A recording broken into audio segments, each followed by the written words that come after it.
Hello, I'm Lindsay Stein. I'm the consumer reporter with PR Week, and I'm here at the Next conference with one of our keynote speakers, Dan Abrams, legal analyst for ABC News and founder of Abrams Media. Thank you for being with us today, Dan. My pleasure. Great speech. Thank you. So during your speech, you talked about some of the social media case studies that Abrams Media did about luxury brands. Yeah. What is your newest venture or initiative with Abrams Media right now? Well, Abrams Research, which is our digital media strategy firm, has been writing and working on a number of social media guides.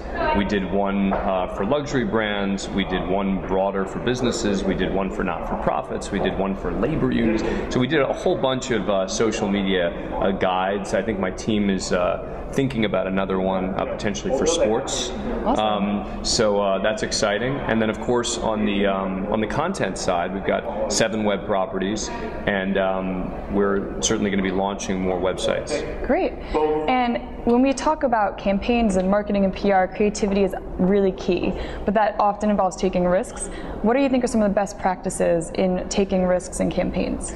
I think that brands need to remember their essence and remember who they are. And so when they take those risks, they're still taking the same sort of risk that they would have taken in a mainstream media campaign. But this time they get to do it in a more immersive way, and where they can really try and bond with the consumers more. And transparency is also very important for brands today, Twitter, Facebook, but how do you go about not over-communicating to consumers? Yeah, look, I think that brands need to think about having social media lanes, which is that they want to have very often one lane, so to speak, which is the voice of the brand. Mm-hmm. And then they can have another lane which deals with consumer issues, or giveaways might even be a separate lane. Mm-hmm. And so it allows you to still speak with a coherent voice from the brand, and yet there's no confusion for the consumers as to, well, I don't want to hear the brand talking to someone, thanking them for purchasing X, Y, and Z, but that could be something really relevant in one particular lane in social media. And that comes from, if the CEO is tweeting about something, or if it's just the overall Facebook page putting out a message, right? That's right. Look, CEOs is an interesting question for businesses to think about.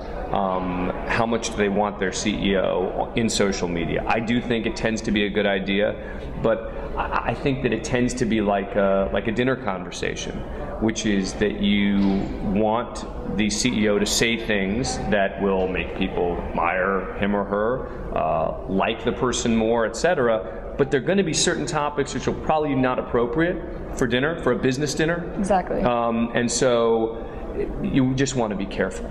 Perfect. Well, thank you so much for being with us today, and thank you for your speech. My pleasure.